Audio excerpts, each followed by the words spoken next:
Welcome to game changer delivery boys. இன்றைக்கி 23வது நாளோட game.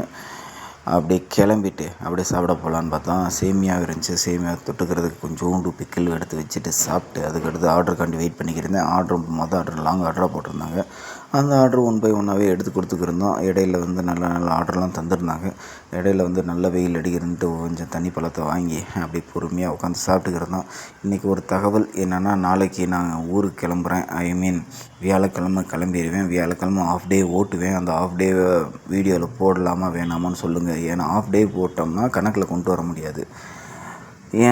ஏன்னா 30 நாள் ஃபுல் டே சென்னையில் ஓட்டியிருந்தேன். இங்கேயும் 30 நாள் ஃபுல் டே தான் ஓட்டணும். அந்த ஆஃப் டே ஓட்டுவேன். அது எனக்கு கூறிய ஏர்னிங்ஸாக வச்சுக்குவேன். கம்பெனியில் கணக்கில் அக்கௌண்ட்ஸில் கொண்டு வர மாட்டேன். ரிட்டன் செவ்வாய்க்கிழமை தான் அங்கிட்ட இருந்துக்கு நான் கிளம்பி வருவேன். அதுக்கடுத்து வேணால் ஒரு 3 நாள் இன்னும் ஒரு 7 நாள் தொடர்ந்து வீடியோ போடுறேன். பார்க்கலாம். இந்த 30 நாள் ஜொமேட்டோ பெங்களூரில் எவ்வளோ ஏர்னிங்ஸ் எடுக்கிறோன்னு கன்ஃபார்மாக அதுக்கடுத்து நான் சொல்கிறேன். அதை முடிச்சுட்டு ஜொமேட்டோவில் 24 hours ஓட்டினோம்னா எவ்வளோ எடுக்க முடியும்னு ட்ரை பண்ணலாமா வேணாமான்னு அதுவும் சொல்லுங்கள். ஏன்னா சென்னையில் ஒரு 24 மணி நேரம் ஓட்டியிருந்தோம். அது ஒரு நல்ல ஏர்னிங்ஸ் தான் எடுத்திருந்தோம். அதே மாதிரி இங்கேயும் ஓட்டலாமா வேணாமான்னு சொல்லுங்கள்.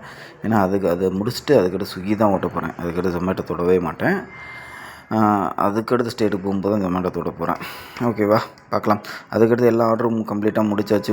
முடிச்சுட்டு ரூமுக்கு வந்துட்டு அப்படியே அண்ணன் சாப்பாடு வச்சுருந்தார். அதை சாப்பிட்டு முடிச்சாச்சு. இன்றைக்கோட ஏர்னிங்ஸ் 2078 ரூபா.